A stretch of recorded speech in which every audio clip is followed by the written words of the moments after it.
Good evening. Extend a warm welcome to each of you who's joined us today, both members and friends of INTACH, and a very warm welcome to Sriram Venkatakrishnan, the speaker of this evening.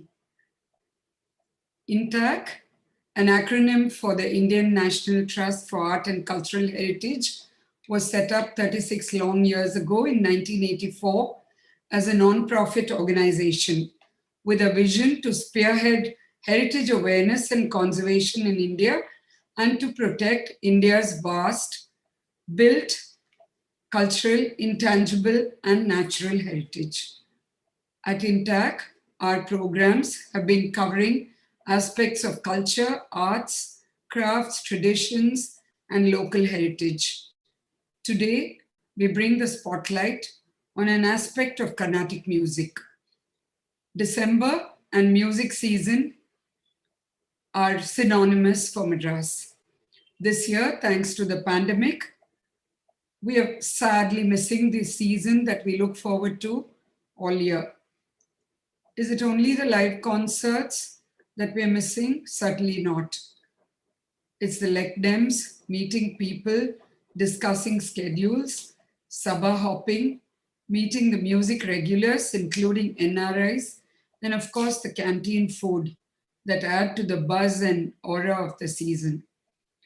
Thank you, Sriram, for being here today and giving us a virtual kickstart to the virtual December season. As the cliche goes, Sriram V hardly needs an introduction. He's very well known for his writings, talks, and his heritage walks and tours. His two areas of passion are Carnatic music and the history of Madras. Sriram has authored several books in both these subjects. On music, he's written Carnatic Summer, Life of 20 Great Exponents, and Devadasi and the Saint, the life and times of Bangalore Nagaratnamma. He has also co-authored Fourscore and More, The History of the Music Academy, Madras, and a biography of Shamangudi Srinivas Iyer. On the history of the city, he has written Historic Residences of Chennai and about the Fort St. George, as well as several corporate histories. He is the editor of Madras Musings, a city-centric fortnightly dedicated to history and heritage, launched initially by late Mr. S. Muttaya. Sriram is a regular columnist in The Hindu. The heritage walks and tours he conducts are popular and have drawn wide audiences. He was convener of INTACH Chennai chapter in 2012 and 2013. He is currently one of the secretaries of the Music Academy Madras, in which capacity he is the convener of its annual conference. Today, we are happy that Sriram is here to speak about an aspect of the history of Carnatic music, that is the search for a suitable concert venue. Over to Sriram. Welcome. Thank you, Sujata, for that introduction.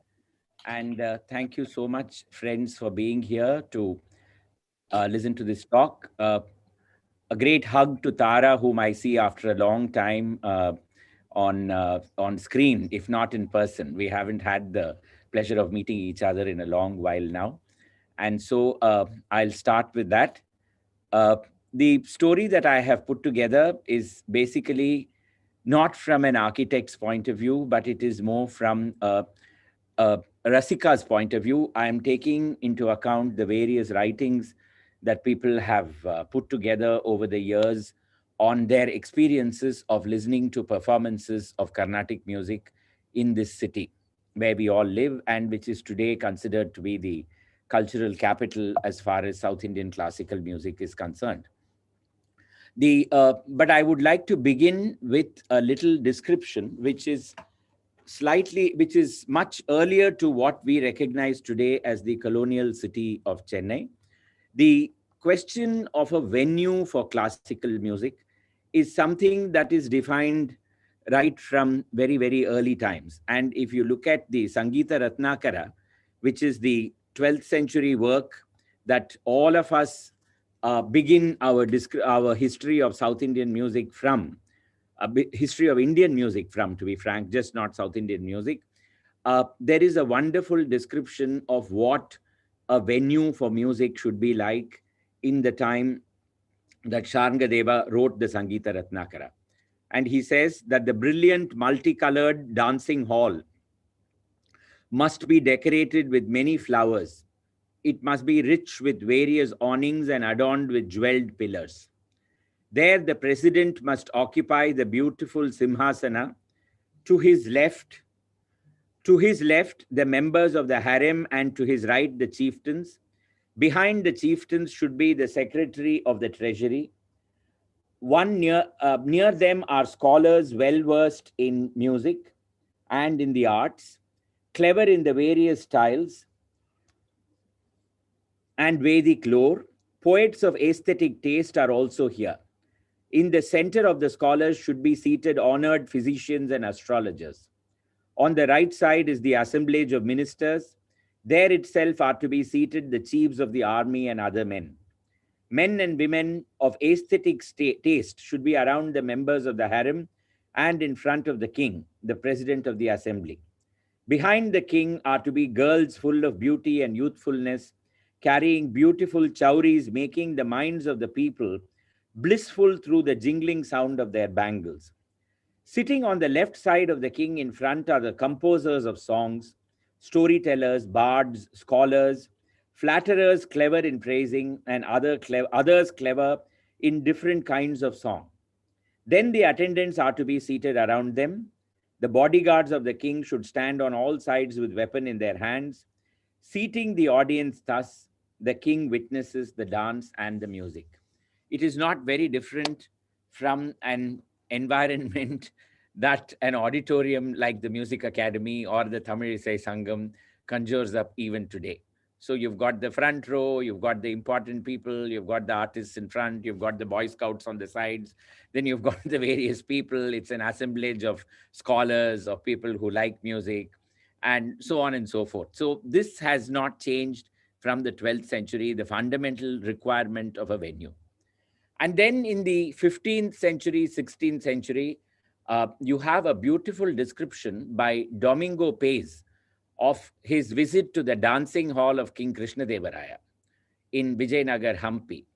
And there again, you find that the way he talks about the venue is not very different from what Sharngadeva has said or what we have today. So the fundamental requirements are essentially the same over the years. You have a venue, you have a set of musicians who needed to perform, but the environment and the method by which we have presented the music to the public has changed considerably over the years.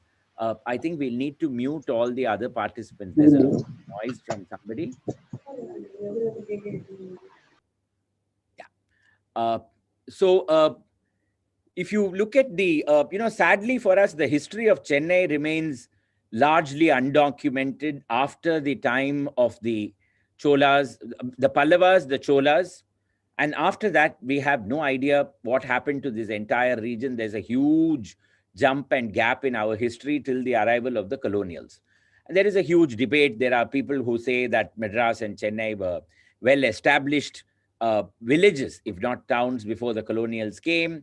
Then there are others who talk about, some of them having been very prosperous cities, but there are no descriptions of all that. But we do know that during the time of the Cholas, the Tiruvattriyur temple, for instance, was a great venue for performances. And there were music and dance performances as documented in the inscriptions in this temple. In fact, this is one unique temple where you have a continuous history starting from the time of the Pallavas and coming right up to the time of the East India Company. So this is a shrine which takes you through, including the gaps, the Vijayanagar Empire and so on. But during the time of the Cholas, there is a very clear description of an award ceremony for dancers, where they are given this award called the Thalai Kolli, which again is an award that is buttressed by the Silapadikaram, where they talk about dancers getting this kind of a recognition. And it talks about an assemblage where scholars came together, the king was present, and the dancer performed, and she was given this title of Ainutru Talai Kolli. What that signifies, we don't know, but it definitely was a great recognition for a performer. So there again, it was from what we see today of this temple. And this pavilion that I have put up for you is almost 400 years after the time that I talked to you about the inscription. But perhaps the nature of the performance or the venue did not really change all that much. It was essentially a pavilion, open air, and where a small group of people must have got together. In my opinion, and I am not saying that this is substantiated by any other inscription or anything of that kind, but in my opinion, perhaps the number of people in the audience could not have been more than 50 or 60 or at most 100, because A, there would have been a problem of visibility, and two, there would definitely have been a problem of audibility of the music that was being presented, even though the surrounding ambient noise would have been negligible in that era. But it must have been an open air performance in a pavilion like the one that we see even today in the Tyagaraja temple. And then we come to the time of the East India Company and the founding of what we today recognize as the colonial city of Madras. And from the writings of the company, that is the company consultation records, more importantly, from the diary of the Dubash Anandarangam Pillai, who was living in Pondicherry and who's left behind a wonderful day-to-day account of his life in that city, we realize that music and dance was very much a part and parcel of daily activity as far as the company and the Dubashes were concerned. It was very important for musicians and dancers to accompany the retinue of principal residents of the city on certain occasions. And Anandarangam Pillai continuously refers to Melam, he refers to Devadasis, he refers to Padagars, and he says that whenever Duplay went out in procession for something, or whenever representatives of Chanda Sahib came, all of these people were present on those occasions. But when he talks about performances, he very rarely, in fact, he never mentions performance in an enclosed space. He always says that the music and the dance performance happened in the Totem.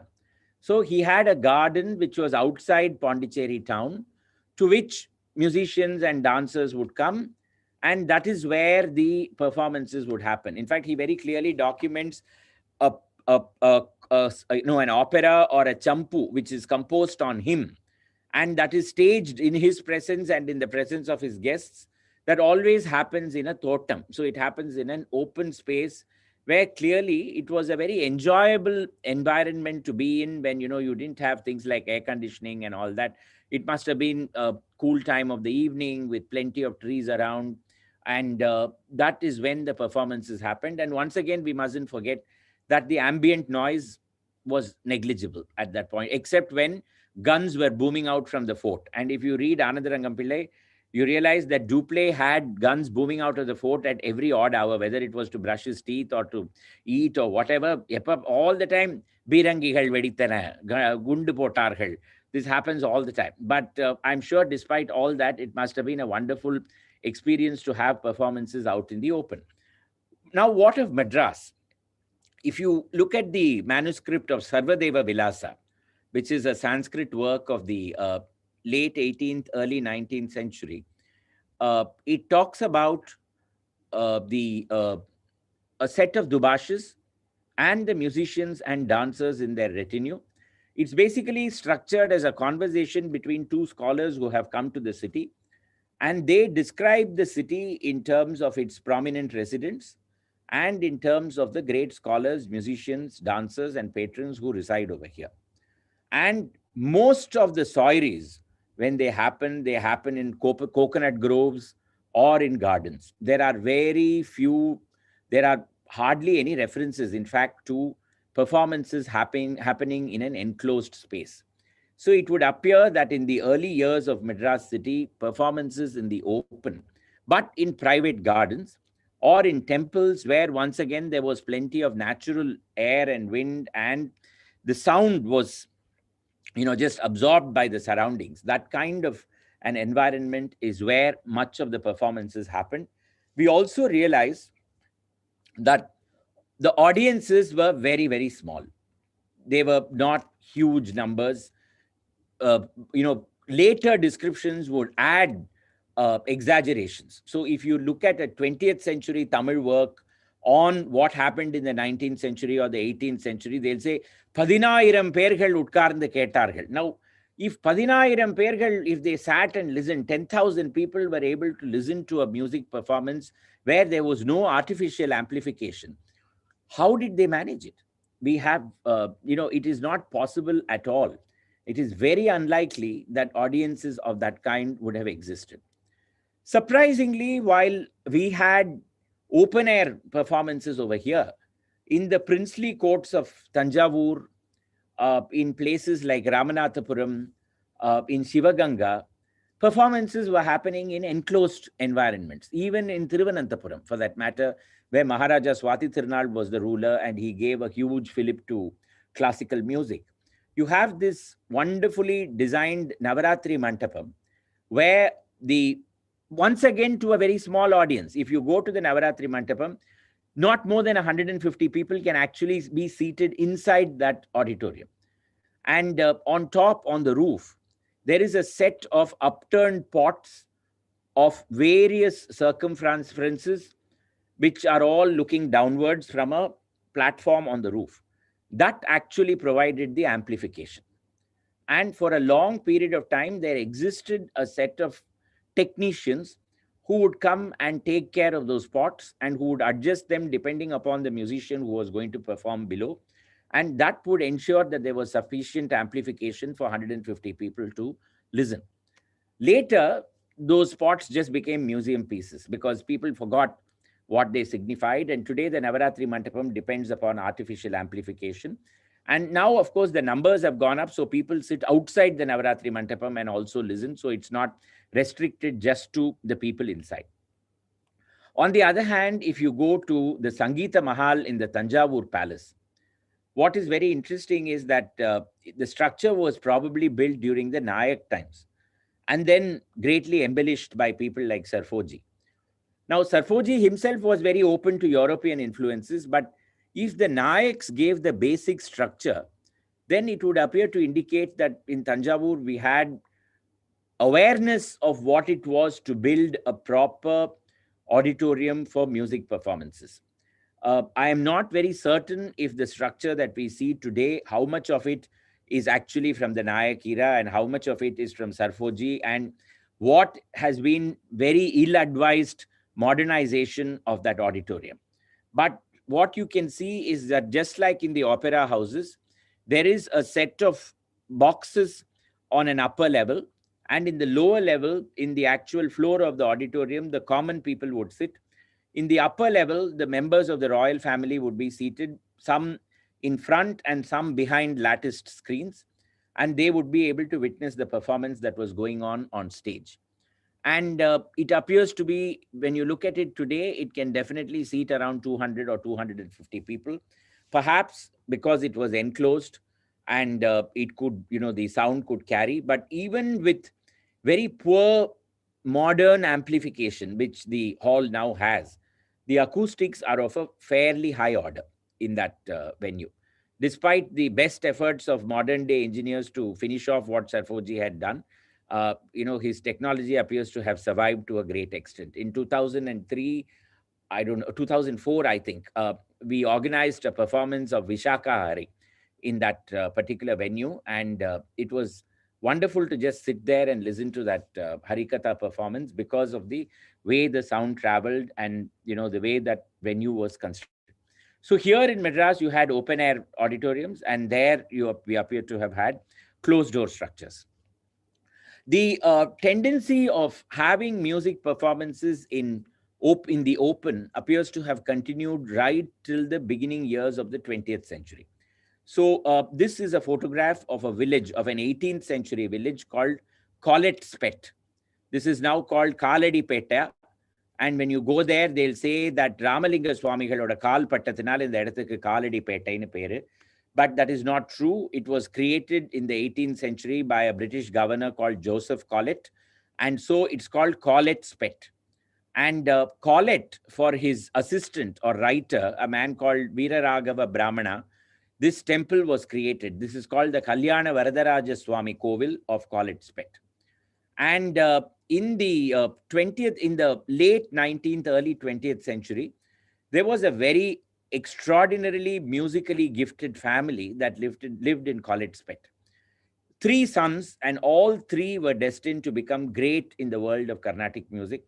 The first was V.Sriram, who became more a writer and a publisher, who published several works on Tyagaraja and his compositions and all that, though he lived for a very short while. He passed away in the 1920s. His younger brother was Tiger Vardacharya, who was not only a performer, but was an academician, became head of department of 3 different music, or actually 4, I think. If you look at the Teachers College of Music, the Department of Music, University of Madras, the Tamil, the Annamalai University, and then Kalakshetra as well. So 4 different institutions. And his younger brother, who went by the name of Veena Krishnamacharya, who actually composed songs on this particular temple. They are called the Padmapuri Varada compositions. And Tiger has, in a radio talk given in the 1940s, left behind a beautiful description of the way Collett's Pet Temple served as a venue for the performing arts. He talks about Nagaswaram performances happening here.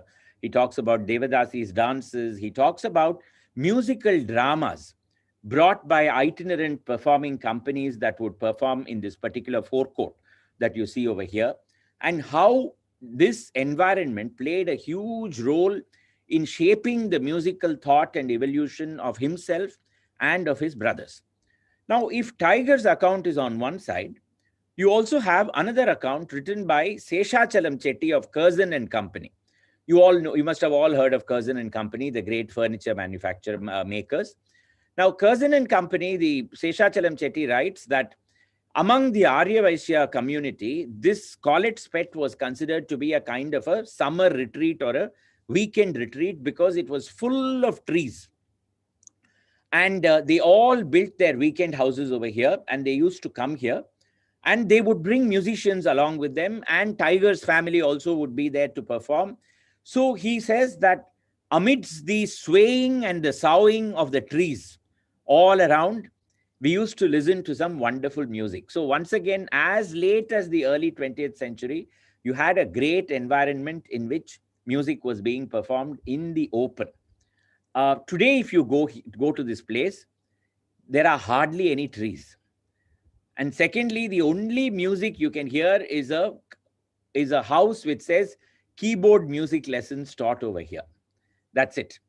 Nobody knows anything about Tiger Vardacharya or Veena Krishnamacharya or V.Sriram Iyengar or about that wonderful Devadasi whom he describes called Kaipidi Kumrukku. Kaipidi Kirde is actually doing Abhinaya, that's all. So he says we had a Dasi in this temple called Kaipidi Kumrukku. And all the Arya Vaishya Chettis have sold their properties. They've all become streets. They've become houses. Just a warren of, residences, nothing more than that.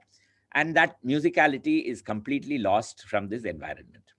The Dubashas also appear to have, sorry, I should have mentioned, I did mention the Dubashas. So many of the Dubashas had townhouses, and they all had townhouses around Georgetown. So this is a photograph of Manali House, which is no longer in existence, now demolished. This is where the powerful Manali family lived, and just 2 streets away was the equally powerful Kovur family. And respectively, they hosted Muthuswami Dikshitar and Tyagaraja. And in both these houses, performances must have happened. Perhaps it was in this house that the violin was actually fine-tuned to become a part of Carnatic music tradition. This building is not there today. It's become a car parking facility and all that.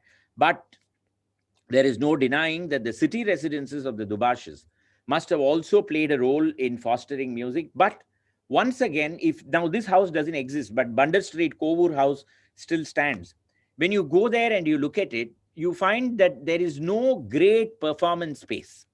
So if at all performances must have happened, it must have been to an audience of 40 people or 30 people in a very intimate setting where people could have heard all the music that was being performed. And what is so interesting is one of the greatest musicians in Manali in Kovur Sundaresa Mudali's retinue was Veena Kuppayar, who was a disciple of Tyagaraja.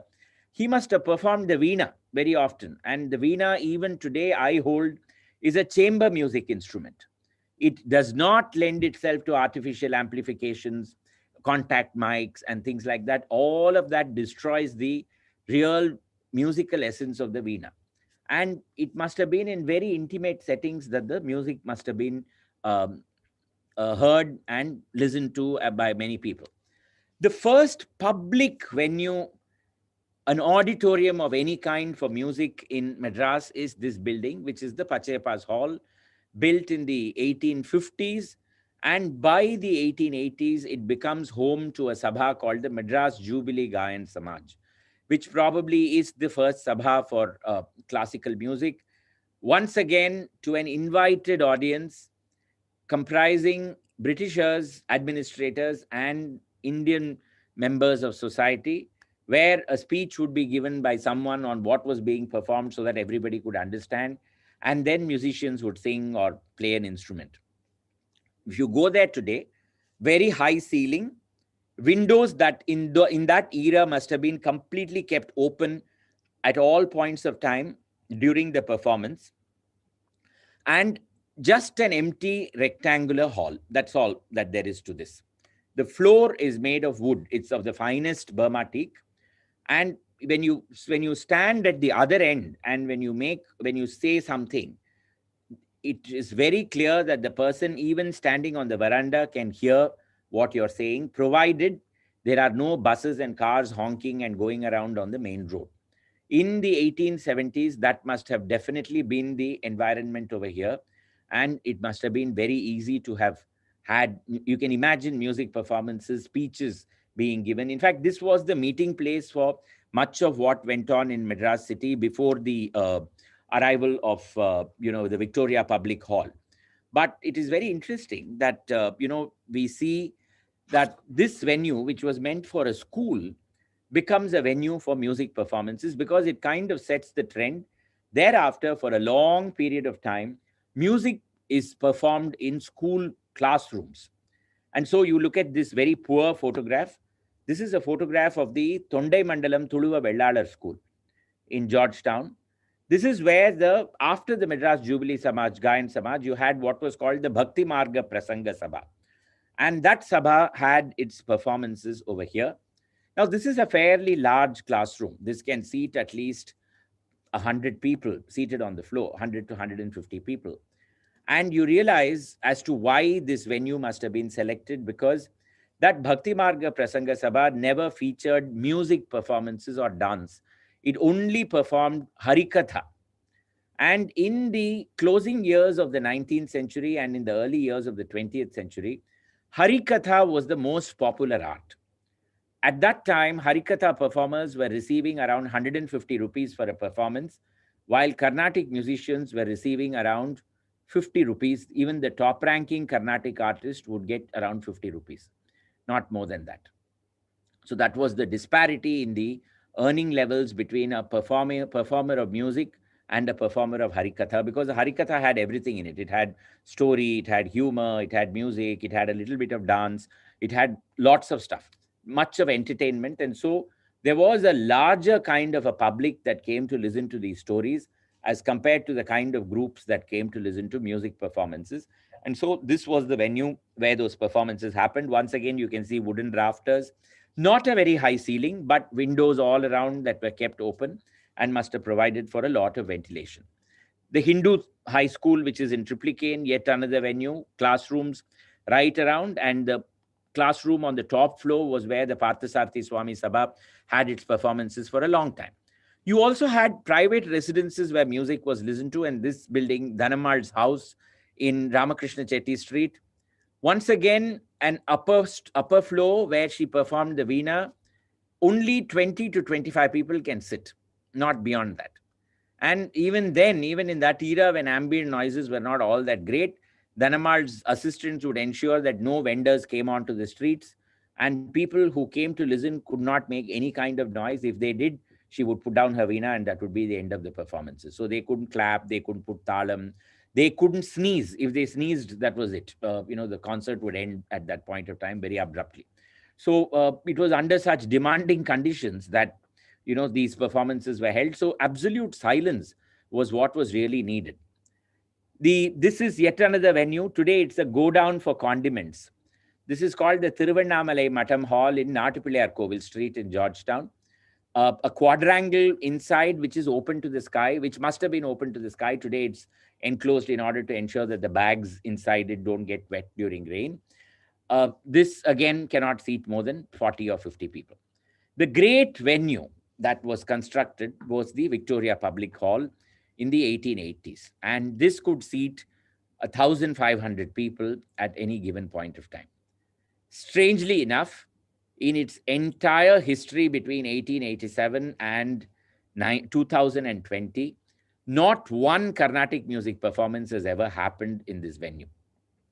Hindustani performances have happened, and several public meetings have occurred here, as also several theatrical presentations. And the Suguna Vilasa Sabha occupied the premises for a good 35 years. And from Pamal Samanda Mudaliar's diaries and from his memoirs, we get to realize that the acoustics of the Victoria Public Hall were abysmal. And he says that you had to have the vocal cords of a buffalo if you needed to be heard by the audience. These are his exact words. And he says that we all learned to bellow our dialogues so that people could hear. They also experimented with a number of things in order to improve the acoustics of the place. So they had a wire-netted roof placed midway between the actual height of the ceiling and the height at which the speakers were standing and speaking, in the hope that that would absorb some of the noise and would ensure better sound travel to the people who were seated in front, that much of it was not lost to the roof above. And then they also had a canvas roof for some time. This is what he writes. But he says nothing ever contributed to an improvement in the acoustics of the Victoria Public Hall. And he says that this was essentially meant as an oratory. And this is where they were forced to perform, because the Suguna Vilasa Sabha was a hugely successful theatrical society, and they had sellout performances for almost 40 years of their existence. Ironically, when they collected enough money and built their own venue, they never staged a performance thereafter. They became so prosperous that they forgot what they had been initially founded for. But the years that they were in this lousy hall or in this venue with poor acoustics, that was their heyday, when audiences came and listened to them. It's a wonder as to how the Hindustani performances happened over here, because they happened in the pre-artificial amplification era. The loudspeakers and the mics had not come when people like Calcutta Goharjan and all came here and performed. So we have no idea as to how they managed it and what was the reaction of the audience, how they struggled to listen to the performer. The museum theatre, for the same reason, appears to have been completely shunned by classical musicians. And even when the All India Congress session happened in 1927 with a music conference in parallel, it was only the lectures that happened in the museum theatre. The concerts actually happened in an open pandal in the spur tank area. So it would appear that musicians and audiences preferred an open setting for performances, and it was only speeches that were meant to be held in a closed door venue like the museum theatre. Now, by this time, it was all very well to have managed with small venues where, 30 people could sit, 40 people could sit. But there was an external phenomenon, or a technological innovation, so to speak, which was now bringing a lot more people to listen to Carnatic music performances. Between 1905 and 1925 or so, Harikatha gradually began to drop in terms of its popularity. Though the decline had just begun, it wasn't perceptible at that time. The actual collapse of Harikatha would happen only in the 1950s. But even then, Carnatic music had begun to get more popular because of the gramophone industry. Beginning with 1905, sound engineers from the gramophone and typewriter company were coming regularly to India. They were conducting what were known as recording tours. They would go and meet various artists, and then they would get them to perform. All these recordings happened initially in Bangalore because they believed that the climate in Bangalore was far more suited for recording than what it was in Madras. And when it happened in Madras, it happened in the hotel in which the sound engineer would be staying. So a room would be converted into a makeshift studio with minimum, with canvas netting on all sides to ensure that external noises didn't come in. And then the musician would be invited to come in and perform. By the 1930s, you had recording studios like this one. This is demolished. This used to be at the end of Mount Road and in near where the film chamber exists today. And this building was where HMV conducted most of its recordings later, including M.S. Subbalakshmi's famous Vishnu Sahasranamam, the Venkateshwara Suprabhatam, all that happened here. Not far from here was Saraswati Stores, which is where AVM had its recording orchestra. And a short distance away from there, you had P.R. and Sons, who had their recording orchestra. They were also into gramophone records. So between 1905 and 1925, 1930, the voices of our South Indian artists were being heard everywhere. And that resulted in a huge popularity for their performances because audiences wanted to come and listen live to the songs that had become famous over the gramophone. And that resulted in requirements for venues of 400, 500 people, and so on and so forth. And the old classrooms and school rooms couldn't really manage all that. Yet, the small venues continued for a long time. So you had the Saundarya Mahal in Govindapanayakan Street, which existed almost till the 1950s as a music venue, as a place where theatre was performed, public events were held, as a Kalyana Mandapam. The Kalyana Mandapam is really the bane of the Carnatic music world. And even today, for some strange reason, there appears to be a feeling that any Kalyana Mandapam will do as a Carnatic music venue also. That curse must have started from Saundarya Mahal, and it must have carried onwards, and it has continued till this date. But more on that towards the end of the presentation. The first, after the Victoria Public Hall, which, as I said, was not really meant for music performances, the first venue where around 1,000 people could sit and listen to performances was the Gokhale Hall on Armenian Street. The ground floor could seat 750 people. The first floor could seat 750 people. The first floor audiences would not have a clear view of the stage because they would be seated on a long, same level veranda, flat veranda. And so the men behind or the women behind would have no idea of who was performing on stage. They would only be able to listen to the music. There is a dome on top of the Gokhale Hall, and that added to all the woes of a general performing musician. And so the acoustics initially were not all that great. Yet we have hugely exaggerated accounts of people like Sembai Vaidyanatha Bhagavatar performing here in 1914. And I can tell you that this is what research teaches you. When I wrote my book, Carnatic Summer, I believed that full account. And I reproduced it in full in my book. It was only 10 years later that I realized that all that was written was clearly a falsehood, because it says that that so much of crowd came that there was pressure to open the doors of this venue, and then the doors were opened and people sat on the road and listened. Without mics, without speakers, I have no idea what the man on the street, on Armenian Street, would have heard of what was going on inside Gokhale Hall, even though surrounding noises would have been very low in 1914, 1915. But by the 1930s, with artificial amplification having come in, Gokhale Hall was the venue for the performing arts for a very long time. If Gokhale Hall was the venue for big performances, small sabhas needed a venue even then. And they all took to the Young Men's Christian Association, which had several meeting rooms.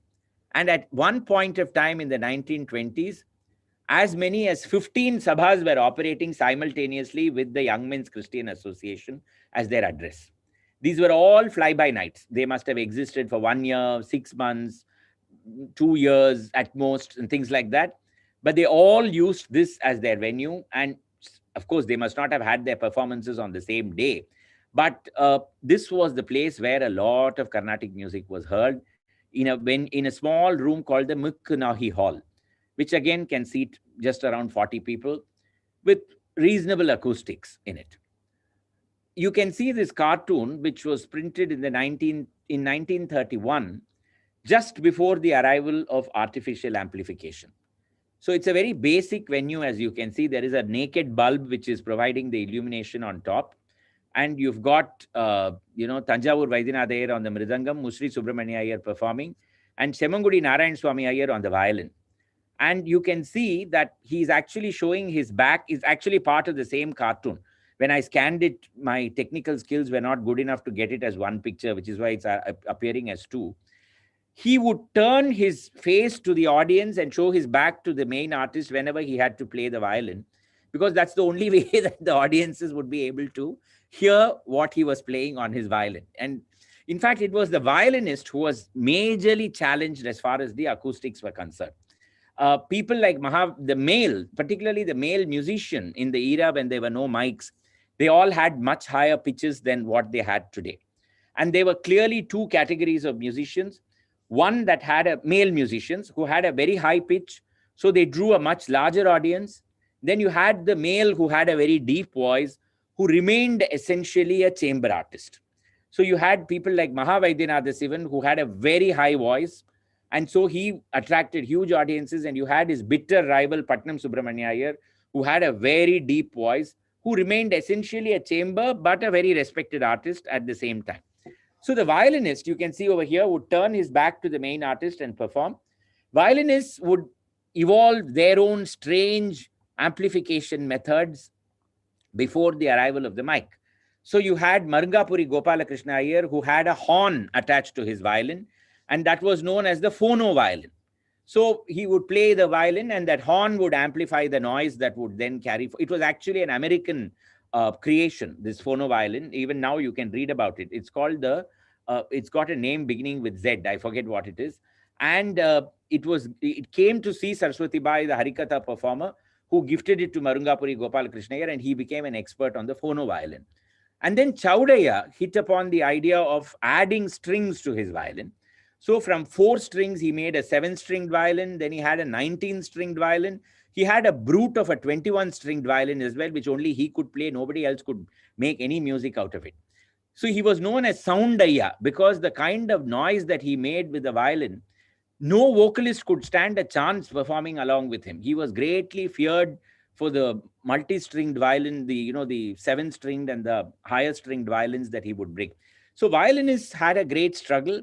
Males had a great struggle because of their natural pitch. Once their voices broke, their voices would come down. So Musri, who you see over here, had a very high pitch for a male. His voice was almost feminine in terms of, you can even now when you hear his recordings, you can see that Musri's voice is very, very high pitched for a male artist.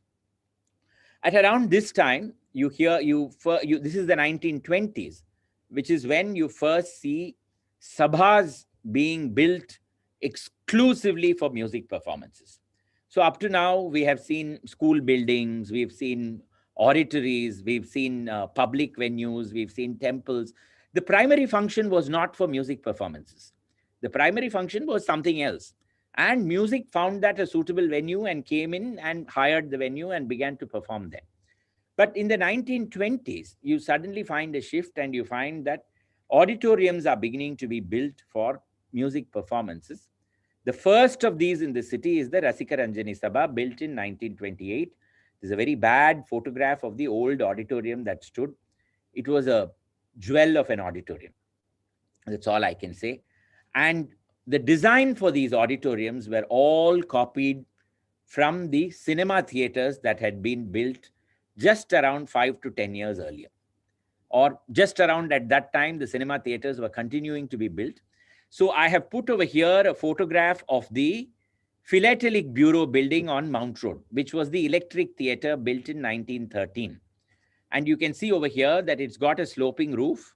It's got a set of entrances and exits all around, which could be kept open. And at the end, you have a wall where the film would have been screened. Audiences coming in from the left of this picture inside, and the wall was somewhere here.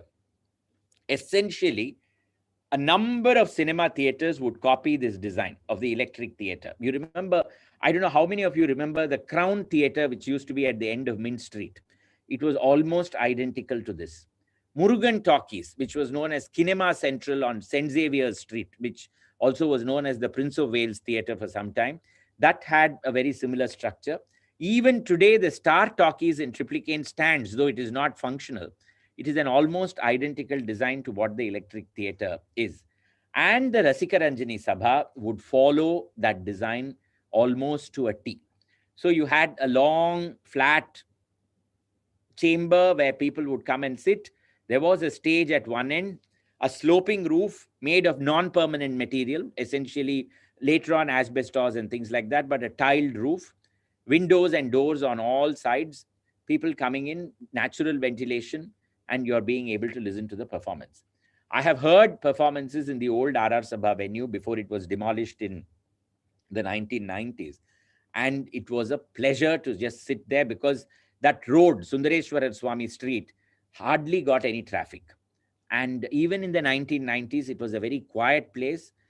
It was only when it rained that you heard all the thunder and the water pouring down.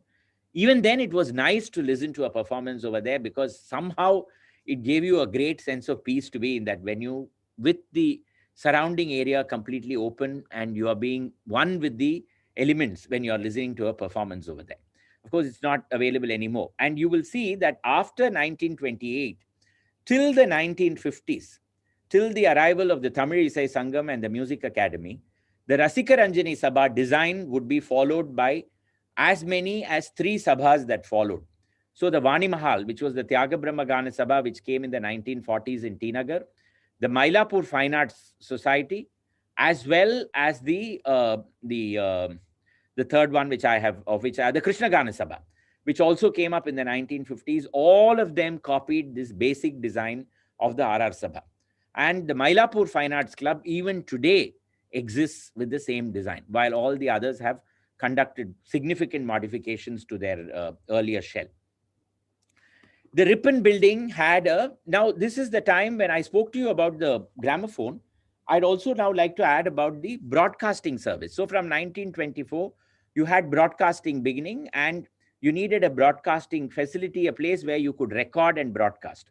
So the top room of the Ripon building was the studio of the Corporation Radio, which is where the artists came and performed. When you go there, and I was privileged to do that in 2013, I was able to see the old recording studio room, which is just below the clock tower. And you find that it's just a room, nothing other than that. So they had a recording apparatus at one end of it, and the artists would sit there and perform.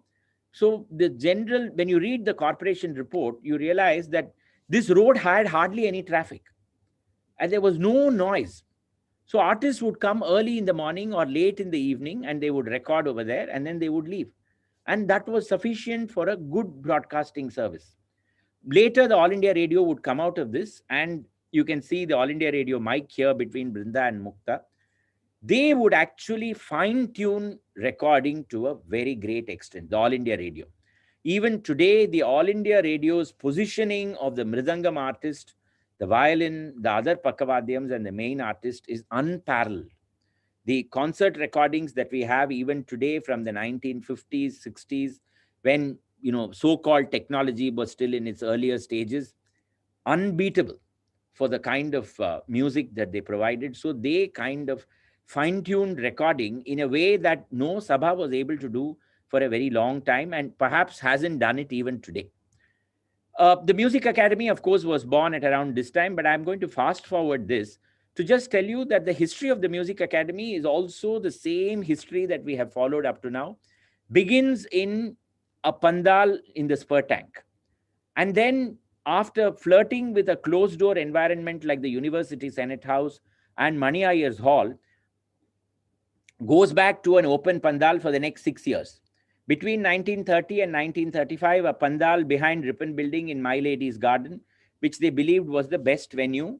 And then even later in 1936, 1937, even in a place like General Patters Road, at a special pandal, General Patters Road opposite Congress House, And down below, you now find the greatest threat to Carnatic music has finally made its appearance with loudspeaker arrangements.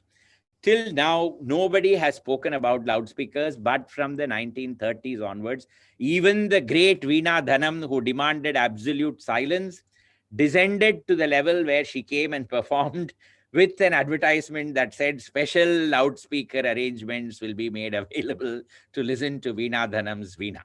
So even she had to succumb to artificial amplification.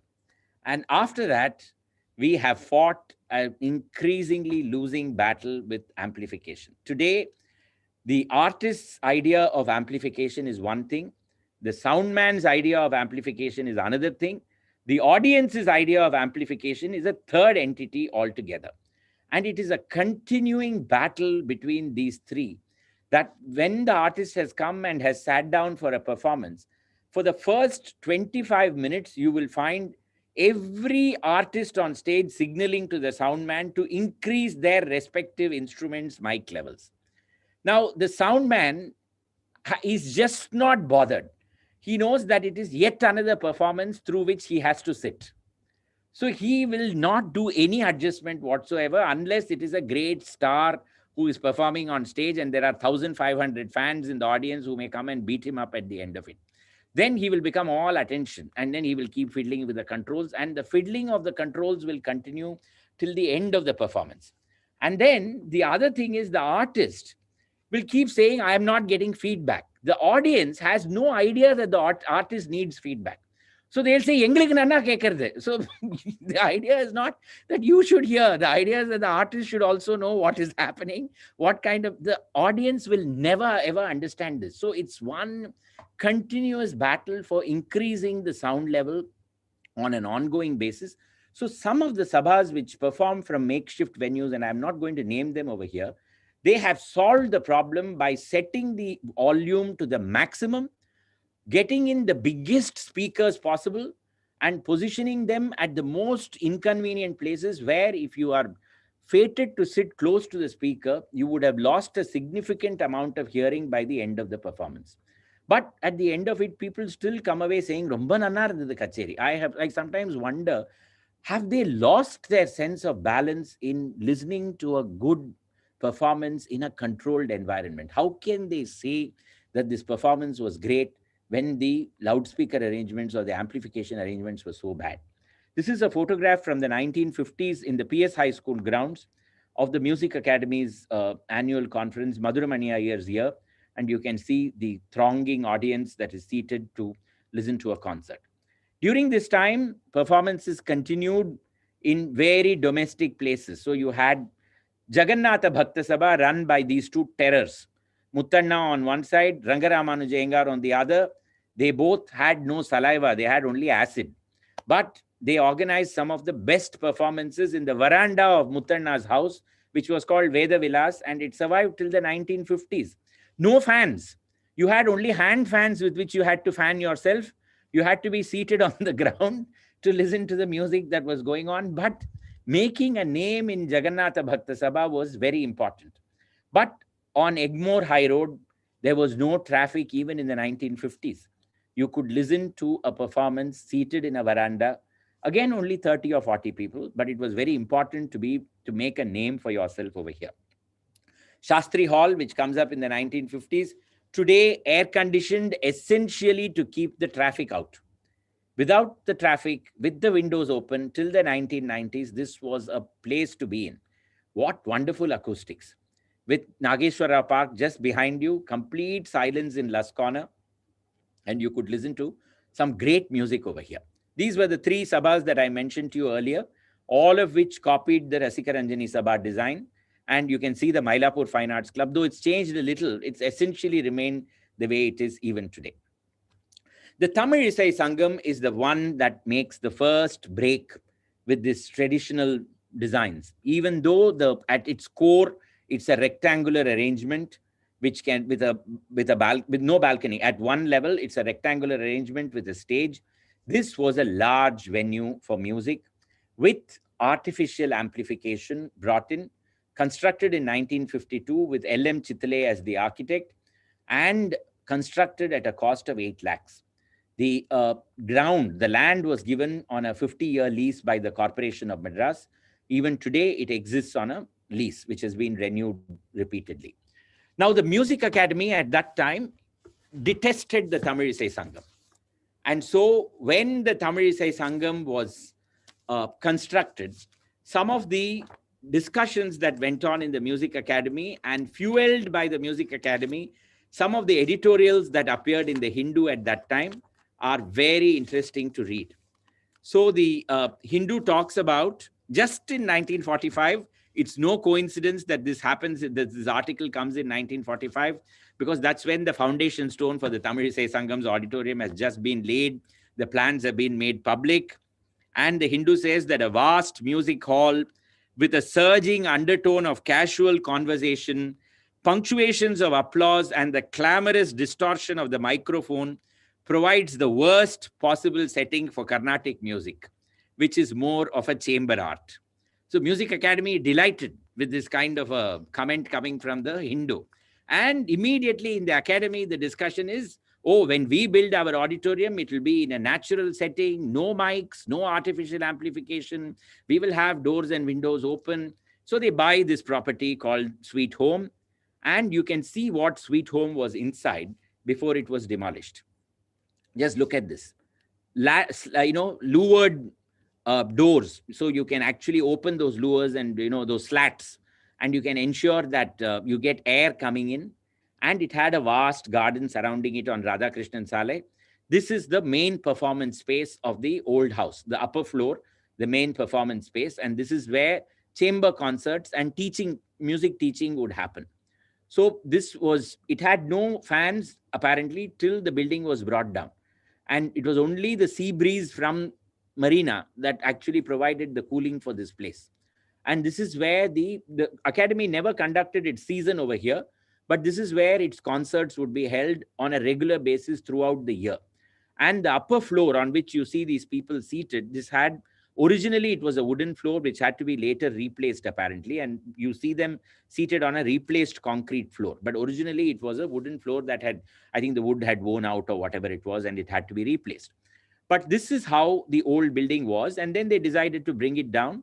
This is the plan that comes from the architects G.M. Bhuta and Sons, based out of Bombay.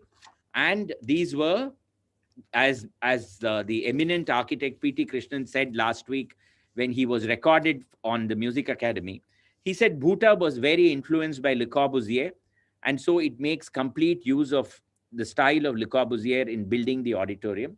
And once again, I'm quoting P.T. Krishnan when he says that the bell-shaped design of the Music Academy made for a very good design as far as music performances were concerned. Now, what is very interesting is that when the Music Academy was being built, and this is an institution of which we have very interesting records of how it was designed. And so the engineer writes, this is what he writes. As the hall is designed specifically for the playing and the hearing of music, the audience has been brought into as close a proximity with the performer as possible. This resulted in the plan being of a wide fan shape. The rear aisle of the balcony, less than 80 feet from the stage, is about 144 feet wide. The auditorium will seat around 1,800 persons, 700 in the ground floor, and the rest in the balcony. The proscenium opening of the stage is 60 feet into 20 feet, wide enough to enable the audience in the remotest corner of the balcony to have an undistracted view of the performance at a comfortable angle. In front of the stage, provision for an orchestra pit has been made with a facility for closing it when not required. That was never closed. It finally became the press pit. And it is known among the press persons as Kashmir because that is where the air conditioning would be at its most powerful. And generally, if you sat there, you were frozen to death. Of course, the architect and the engineer Tambaya says over here that it will seat 1,800 people. Eventually, it would seat 1,500, and today it seats 1,350. But the top aisle from which you get an undistracted view of the stage, you have to be really agile and physically fit in order to climb up to that top. And you should not have any fear of heights when you look down at the stage from there. So some elderly people I know have named it Kishkinda because you have to be of that species if you have to enjoy music performances. So the academy spans Kashmir to Kishkinda at two different levels. But the story of the amplification, it'll be a fully equipped stage with a revolving platform for drama recitals. That never happened. The revolving platform would not become a reality. But finally, when the hall was ready for inauguration, that is when they discover that all this story about natural amplification is going to be a complete failure because there is a dreadful echo in the music academy. And finally, sacking is placed on all the walls to absorb the echo in 1962. Then the engineers from the National Physical Laboratory, Delhi, are brought in and they do a complete study. And finally, the Hindu, which wrote about the Tamil Isai Sangam, has to eat crow. And in 1964, the Hindu has to write high quality stereophonic sound system designed as to make the microphones and the loudspeakers inconspicuous in appearance and imperceptible in sound, both to the performers and to the audience. So finally, that marks the Music Academy as it was constructed. After that, the next big construction, I'm coming to the end of my presentation, is the Narada Gana Sabha, which goes back to the box arrangement of the Tamil Isai Sangam. It's a similar design to what we have over there. We have had some very nice small settings over the years. So one of my favorites is the Ragasudha Hall, built by Krishnan, who is no more today. But he was a man with a passion for sound. And so he created this beautiful little space, which he designed himself. And he was into civil construction. He was a contractor. He knew building. And therefore, he designed it. And it even today remains a very affordable venue for smaller music performances. The fact is, you can design a building. You can say that it is best at the time of building. But over a period of time, the best of designs fall behind times. And that is what was discovered in the Music Academy as well in the last 10 years or so, when sound engineers were called in, because we had a resident ghost in the Music Academy. Every time the Mridangam artist would play the Taniyavartanam on stage, there would be a ghost at the back end which would continue repeating whatever he said. And audiences caught in the middle would actually be hearing two Mridangams, one in front of them, one at the back. And this was the beginning of a problem. And to solve that, we called in experts. And finally, they said that the Academy auditorium is now full of dead spots because of various renovations and restorations and all kinds of things that have gone on over a period of time. Last year, the entire paneling and the cladding of the walls was stripped down and completely new acoustic design was created to ensure that the Academy went back to being true to being a great musical venue. And so today, it does have great acoustics. That ghost has finally been buried. It doesn't make its appearance any longer, but it had a run of the place for as long as 15 years or so. And fans have gone, and the side walls have all been specially contoured. Every inch of the side walls have now been contoured to make for better acoustics. So continuous investment in a venue is very, very important, which is quite forgotten. And let's not forget it, many sabhas don't have the means for doing it also. It's not a hugely profit-making activity that they can spend a lot of money in improving their venues. You have some wonderful small chamber venues like the Artery, which is in Balaji Nagar, singer Saumya's residence, which is now run as a facility for chamber music performances. Sitting here and listening to music is just wonderful. Then you've got the MS Subbalakshmi Auditorium built in the Asian College of Journalism premises without any artificial amplification. It's designed in such a way that even a small feather falling on the stage can be heard right up to the end. And we witnessed two performances as part of the inauguration. And this was where we realized that apart from the audiences, artists also have become slave to artificial amplification. So I'm not going to mention names, but we had one artist who was clearly an expert in the way that artists performed. I'm not mentioning genders also over here, so you won't be able to find out who it was. And the performance was a great success. Another performance had the artists completely wondering where they were, because they were continuously searching for that sound man, for the mic, and they were very clearly uncomfortable about performing in this venue. Audiences were not very comfortable either. They kept wondering whether they were able to hear, when they were able to hear perfectly well. So it's more a question of corrupting of the listening faculty of the audiences and the ability of the artist to throw his or her voice to ensure that the audiences are able to hear. So we have one of the best facilities, probably the only one of its kind in South India, or perhaps in the whole of India. I think Tara will be able to correct me on that, where you don't have any artificial amplification at all, and you can listen to some of the best performances. Strangely enough, the college doesn't let it out, and we have no performances over here.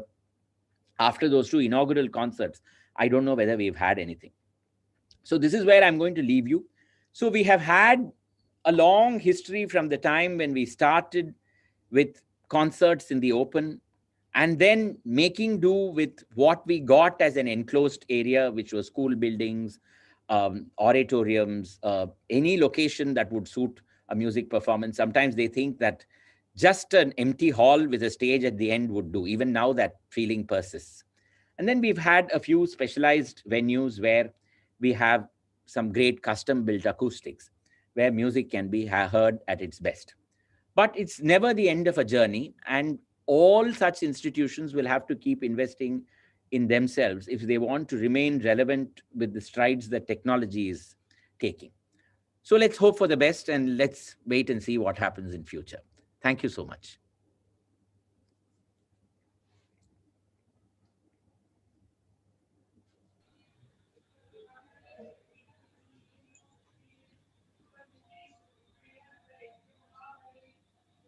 Thank you for the wonderful talk, sir.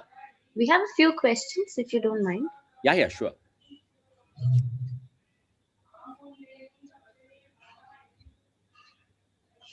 So somebody asks, how about the playground of PS High School? Once again, it was that thatched enclosure that I showed you, that photograph of a Madhuramani Iyer performance. That was taken in the PS High School playground only. So it is an open venue with a pandal. That's about it. Nothing beyond that. So I couldn't take you through all the locations of the Music Academy, because that is quite a history by itself. Starting from 1928, coming up to 1962, when they move into this present location. PS High School ground is one of the many venues. Question from Mr. Pavitran. Do we have any records of yesteryear musicians' preference for venue or acoustics? I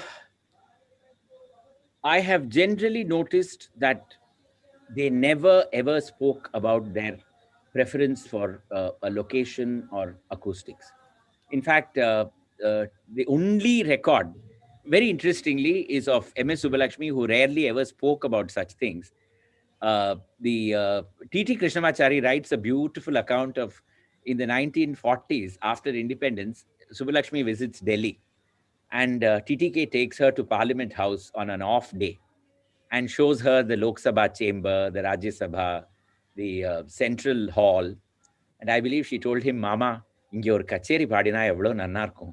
So I think, that is the only comment I have ever heard or read where a musician expresses a certain preference or a certain delight in a well-constructed venue where, they would like to perform.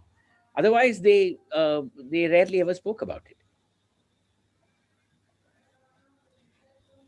Mr. Ashwin Bhandarkar asks, when was the first ticketed concert of Carnatic music held? Who were the artists? I think, and Mahavaidyanatha Sivan, but he refused to allow the concert to be ticketed.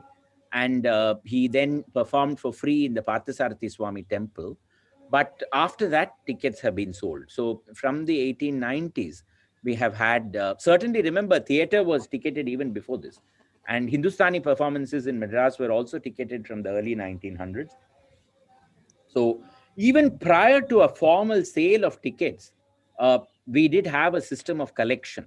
So a plate would be circulated among the audience, and people would place whatever they could afford, and that money would be given to the artist. Even today, many people come without any money to concert performances. They'll get down from their swanky cars and come in and say, "Patruba potrakan ticket," and they'll get back into their cars and go home.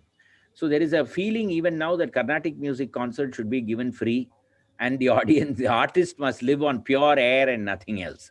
So that I think goes back to those days when people, you know, expected someone else to bear the burden of hosting the Carnatic artist. This is a question from V.V. Ramanan.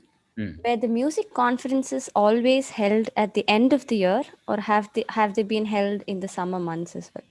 1930 was the only time when the conference was held in summer. March, April, it was held for 3 days, which is why today, when you look at the Music Academy's history, this is the 94th annual concert series.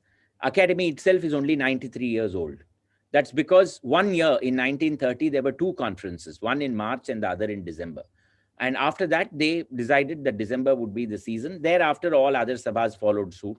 And so it has never changed.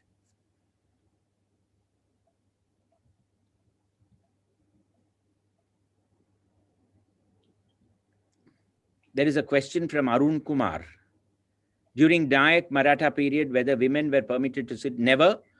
Even as late as the 1940s or 50s, as long as the Pandal system existed in the Music Academy, a rope would be drawn separating the men from the women. And for a long period of time, women were not allowed to sit along with men to listen to performances. No, it didn't happen. The next question is, what about the Kalakshetra venues? How do you rate them? I would rate it very, very highly. I would say that it's one of the best venues, except for the Mosquito, which comes along with the same number as the audience and troubles you no end. But it is a great venue, in my opinion. Outstanding venue. Mr. Ramagopalan says, few words on Bharatiya Vidya Bhavan and why it does not ticket few performances. Bharatiya Vidya Bhavan, as per its mandate, cannot ticket any performance. It is written in the charter of the Bharatiya Vidya Bhavan that it is meant for performances to be provided free for the spread of Indian culture. So they never ever sell tickets for any of the. They may release their hall out to some other agency, but even then, I think even those cannot have tickets sold for a performance in Bharatiya Vidya Bhavan. I think Mr. Ramswamy may be able to correct me on that, but this is the. It is not supposed to sell tickets. Sir, we're just going to take one question from the YouTube listeners. Yeah. Mr. Venkateshwar Rao asks, do you think the Egmore Museum Theatre meets the demands of acoustics for a music performance? I am not an expert at it. I don't know. But all I can say is that I have attended 2 or 3 theatrical performances with a lot of music in them in the Egmore Museum Theatre, and I found them to be quite good. So I think today, with the technology that we have, I think even the museum theatre would be a good venue for music performances. The next question is from Ananta Krishnan. How has the evolution of the scene and setting of a music presentation affected the music presented? I don't know if the setting has affected the music in any way, but audience tastes have definitely affected the music. The shortening of the concert duration, the reduction in the time spent on the Ragam Tanam Pallavi, the increase in the variety of songs that need to be presented. This is a century-old phenomenon, and it continues to evolve. For instance, even in our lifetime, we have witnessed the complete death of the Padam. Nobody sings a Padam anymore, whereas still 30 years ago, it was a very you did have people singing Padams in the second half of the concert. Today, we talk about the Padam, but how many? I have probably heard 2 Padams in my whole life of 54 years up to now. And that is from a recording of Brinda and Mukta. I have never heard Padams being performed live. So when we read about it, we realize that in the last 50 years, genres have vanished. And perhaps more will go this way. And now the wretched COVID has given rise to, you must remember that every person who listens to Carnatic music has two professions. One is his or her own profession, and the other one is the management of Carnatic music and giving ideas on what it should be doing. So there is this latest trend to speculate that, the new world has come and people will have the patience only to listen to a half an hour performance. And in a 2.5 hour performance, you should now have 5 artists presenting. I shudder to think of such things. I mean, that is not Carnatic music. That is just singing. That's it.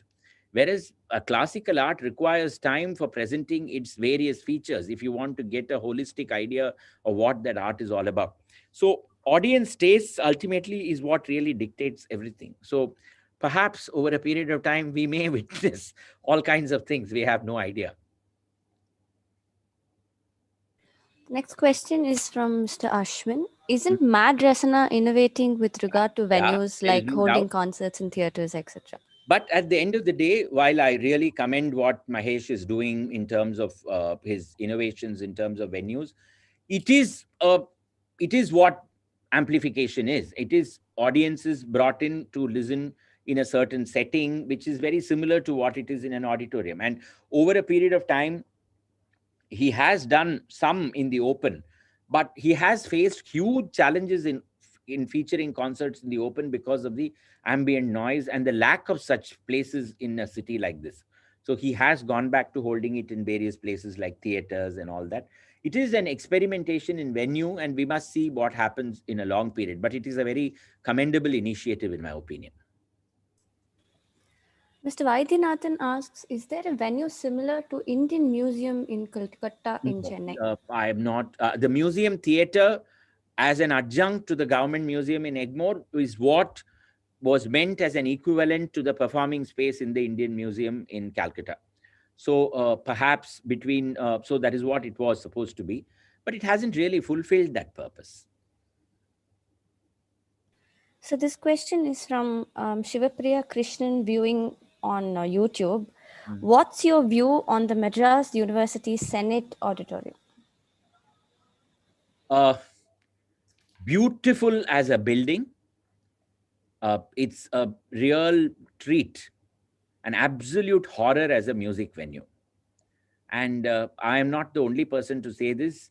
Professor Sambamurthy has also said this. So I bow to what he has said. And I have also had occasion to witness a couple of events in the Senate House. It is absolutely useless as far as a music venue is concerned. And even in the 1940s, when the Academy operated from there for 3 years, the president, K.V. Krishnaswamy Iyer, was hard put to ensure that there was proper acoustics for people to be able to listen to music. And again, this whole treatment of sackcloth being put on the windows and all that. And that is how it was improved upon. And they conducted it there. But it's not a great place. Ms. Vidya Nagarajan asks, what is your view on this virtual music season this year? Do you think it's a good platform which would be embraced by our Sabhas in the years to come? Yes, in the sense that it does make music available for a lot more people than compared to the numbers that would actually come to listen in an auditorium. It has its drawbacks.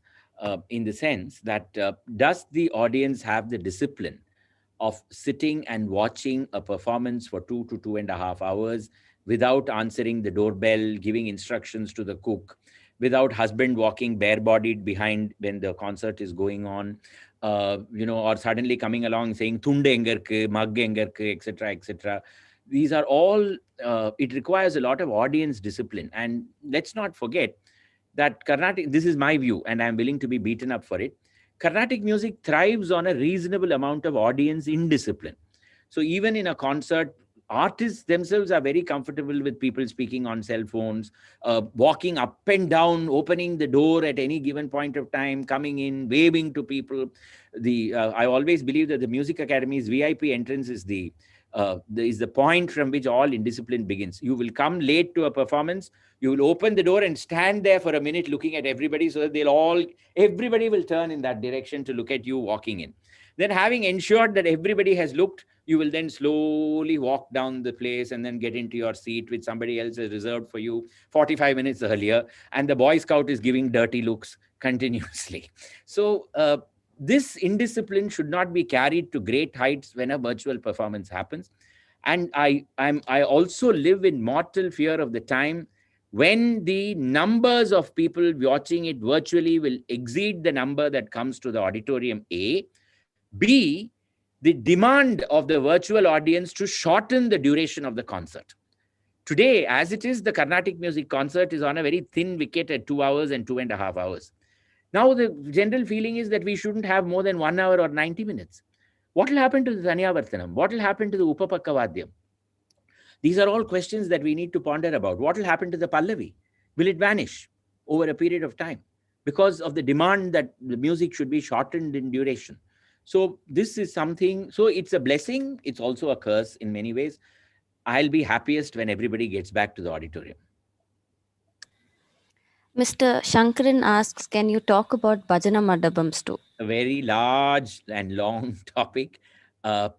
Without Bhajana Mandapams, there would not have been any Carnatic music. When I put this presentation together, I debated long and hard within myself as to what I should do, whether I should bring in the topic of Bhajana Mandapams or not. But the history and the evolution of Bhajana Mandapams in Madras it really requires somebody to do a PhD thesis one day.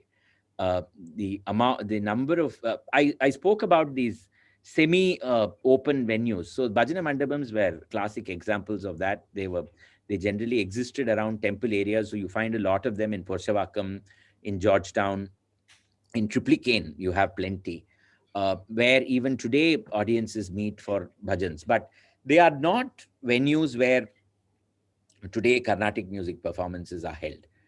Once again, I go back to Tiger's radio talk, where he talks about Bhajana Mandapams in Mint Street, where every Sunday artists would meet at 4 o'clock. And artists like him went essentially because singing to the accompaniment of the rhythm that is provided for a bhajan is a very, very tough task. And that trains the musician it grounds the musician in a very sound discipline as far as rhythm was concerned. I went and identified that Bhajana Mandapam also and shed tears when I saw its present condition. And I couldn't believe that this is where Tiger, Tachur brothers, R.G. Nambi Pillai had all come every Sunday for several years and performed. It was very sad to go to that particular location. What about Lady Andal Auditorium, asks Ishwar. I thought of including it, then I realized no Carnatic music has ever happened over there. So I decided it's an excellent auditorium, there's no doubt. But I think it's in Egmore, which, we South Madras types don't recognize as a Carnatic music center. So. Pavitran asks, how about concerts on the beach, pre and post independence? Not heard of any. On a lighter note, has any artist walked out complaining of acoustics affecting his or her performances? Veena Dhanamal has done it in 1936 in the Music Academy. Somebody wore squeaking rubber slippers apparently and came in. And so she put down her veena and she was blind and demanded that people help her, and she walked out of the performance and said she wasn't coming back. So I like her. I mean, you need guts to be an artist of that kind. So she did it. Did artist Shruti change on a wide and generalized way with the arrival of microphone? The male voice particularly went down in pitch, and it became very comfortable for musicians to sing with the arrival of the microphone. An artist like Semangudi, for instance, who perhaps, in my opinion, was perhaps the greatest Carnatic music artist ever, he could not have survived in an era when there was no amplification. Though it did amplify the faults in his voice as well, there is no doubt about it. His blowing of his nose and then making all kinds of guttural noises, his taking in deep gusts of breath when he would sing, but all that added to the drama. But his voice was of such a low pitch that he couldn't have managed. He had essentially a weak voice, but what a sensation he became. That's more because of the amplification that happened. Mr. Raghu asks, have we had artists refusing to sing in any venue? The whole history of Carnatic music in Chennai is of artists refusing to sing in particular venues. So every year we have had somebody fighting with some location and not wanting to go there. You start with Mahavaidyanath Sivan and come right up to 2020 without names being mentioned. I can name at least 3 from the current generation. It's only a story of people falling foul, artists and organizers falling foul of each other and refusing to host or to perform in a particular venue. So lots. Mr. Anirudh Swaminathan has 2 questions. The first one being, do we see any innovative ideas for venues being borrowed from other Indian cities like Bombay or Calcutta or abroad? Uh, I would say that I don't know if we need to look at a different city, but there's a lot of innovation that's been going on. For instance, I think Tara is probably the best person who can talk about how this mic-free auditorium really came about in the Asian College of Journalism. In my opinion, that is perhaps the greatest innovation that has happened in our city in the last 50 or 60 years. Let's see, more than that, because mics came in 1932. And if after that we have been able to break free of the tyranny of that and produce an auditorium which can actually sustain a music performance without mics, I mean, that is perhaps one of the greatest innovations. We spoke about Mahesh and his Madrasana, which is a continuous quest for an innovative location where music can be performed, or later, I'm sure, dance as well. So I think innovation will continue to happen. Question number 2 is, did requirements of dance or theatre play a role in the evolution of Carnatic music venues? I would say that it was the other way around. It was when music moved into a particular place. See, dance became public, so to speak, much after music. So it was only from 1933 onwards that dance actually got onto a platform to an invited audience, and not to a religious or a patron's venue. So dance just followed music wherever it went. Theater has had a much longer and a much richer history, I must say. And theater, even today, it is only now in the last 40 years or something that we have had theaters, of 50 years maybe, theaters coming to venues where music is performed. Initially, theaters had their own locations. The two did not really meet. For instance, we read a lot about open air theaters in places like Georgetown, Mutialpet, then where the High Court building stands today. Then in Royapuram, we read a lot about these locations where a lot of theater was performed. It's not there anymore. But theater has today come to conform to the same locations where music is also performed. How did he get the moniker Tiger? Asks. He himself, he doesn't offer any explanations himself. It's only construed from, or rather interpreted from what happened. Apparently, he was, what is it? He used to growl because he had a very bad voice. So his physical movements and his contortions were that of a almost like a tiger. So that is how he was given the name Tiger. And the Mysore Maharaja also called him Lion. So finally, he had a letterhead that was printed that said Tiger Lion Varadacharya. And that is how he was a personality. Tiger was something else altogether. Sadly, we have only one recording of his, but he was great. Does Music Academy have a Tamil name? It's a very Sanskritized Tamil name, Sangeeta Vidvat Sabai.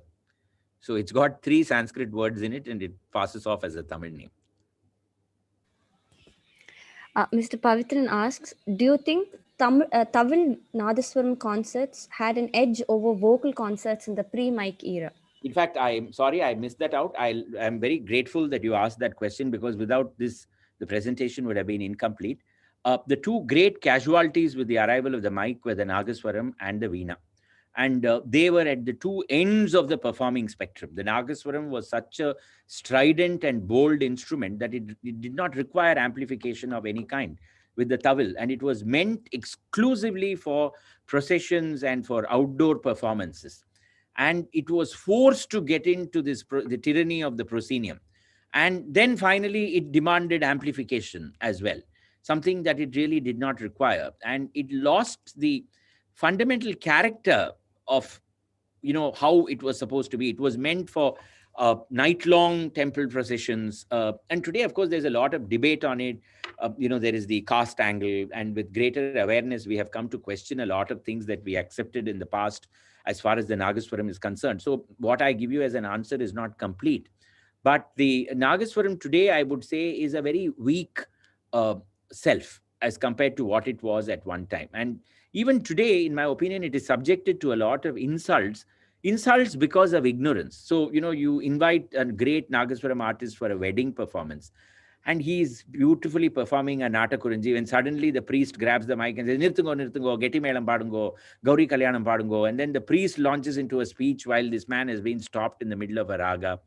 And then when there is a temple procession, today with the traffic and the cars and the vendors and everybody shouting and yelling, what Nagaswaram performance? But in the midst of all this, 5 years ago, I remember Kapalishwara temple procession, Adhikara Nandi coming out and this Nagaswaram artist performing.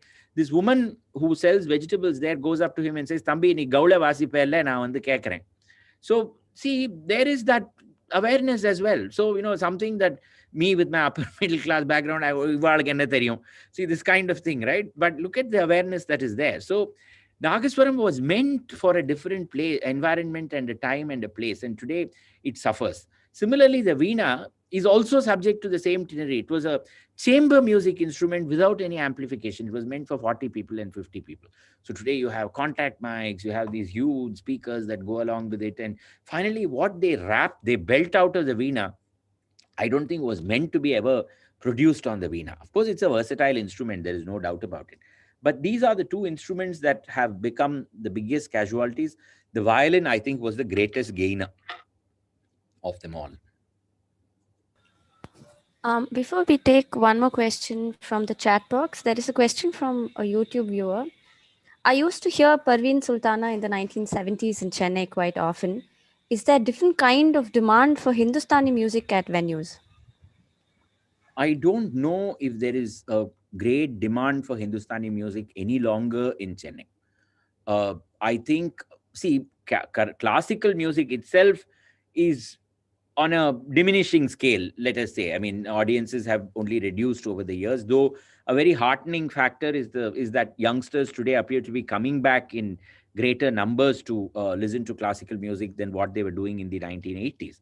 But Hindustani music today, I would say, has a very, very restricted audience. And even if you feature a great star in the Music Academy, you find that hardly a few rows get filled when that performance happens. So I would say that the requirement is not the same, but yes, I think the number of people willing to appreciate Hindustani has come down even more. I'm told by Hindustani musicians that the number of people appreciating Hindustani music worldwide has also come down much more than what they see in the world of Carnatic music. In fact, some of them tell me that your world is thriving. Your people go all over the world. They give so many concerts. Then you've got this December festival. Right through the year, you have something. They say that there is nothing like this in Hindustani music. So there is probably, it is probably on a, at a greater level of decline than what Carnatic music is today. Do all Sangeeta Kalanidhis get honorary life membership of the Academy? Yes, Ramanan, they do. They do get honorary life membership of the Music Academy, minus voting rights. And why Poochi for Srinivas Iyengar? There again, three reasons. One is that he used to apply Chandanam on himself, so Pooch became Poochi. Then he was very mischievous as a child, so he was continuously moving around, so Poochi. Then they say that he was so faithful to the pitch that, like the bee, the drone of the bee, he never wavered from his pitch, so he was called Poochi Iyengar. So there are three explanations given. The last question is, what's your take on Carnatic music in the IIT campus under MADRAS? The open air theatre humorously does not have as much mosquitoes as Kalakshetra. I have sadly not heard a performance there, though I have come to IIT Madras for that beautiful small auditorium that you have. I don't remember its name. That is a great venue in which I have heard performances. I have not heard. I have not come to this open air venue in IIT, so I don't know about it. The Central Lecture Theatre. That is the one where I have attended concerts. I like that place very much. But interestingly, the music college, Brodie's Castle, has an open air theatre inside its campus, a huge one. It's almost like a Roman Colosseum kind of thing. And it's never used. I wonder why. Because that place is so beautiful.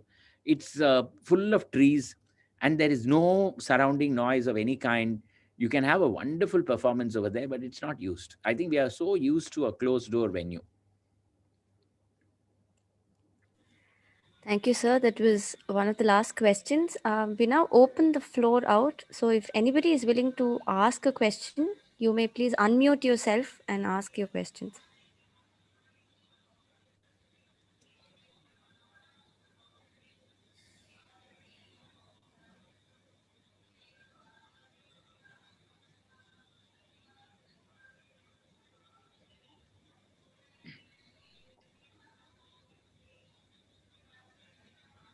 There are perhaps no questions, Sriram. Thank you, Tara. I just want to, there is nothing further to add to this extremely, what should I say, well-researched and as always in an entertaining format that only you can present and keep audiences, riveted to their seats. But I was nostalgic about Rasika Ranjani Sabha for two reasons. Because that was the place to go to when I was a child of 9, 10, whatever it is. And one event that I remember is Bala Saraswati dancing there. And I had an aunt who used to live with us. And perhaps she was not the, what should I say, I would have never considered her as being sensitive to art. But I still remember when Bala Saraswati danced Krishnani Begane then, my aunt had tears coming out of her eyes. So irrespective of the lighting, I remember the colored lights that were used there and how lights used to be switched on and off between items. But there was something about that place that really moved people, and it was nice to hear you also, sort of say that. And the second thing, of course, was the little tuck shop there used to sell the best badam and cashew and this thing, which was available only there. So that was one thing. But the other thing was, not many years ago, maybe about 10 years, 12 years ago, Lal Gudi was performing on 1st of January in Mylapore Fine Arts Club. And it would start promptly at 9 and the audience wouldn't want to leave at 1:30 in the afternoon. So I think it's also depends on the, the performer and how they keep the audience together. And so I think it really, it said a lot about the performer and also the accompanists of the performer. So people looked forward to that. I agree, because I would say that, Sanjay Subramaniam now performs on the 1st of January at 2nd of January at Brahmagana Sabha each year.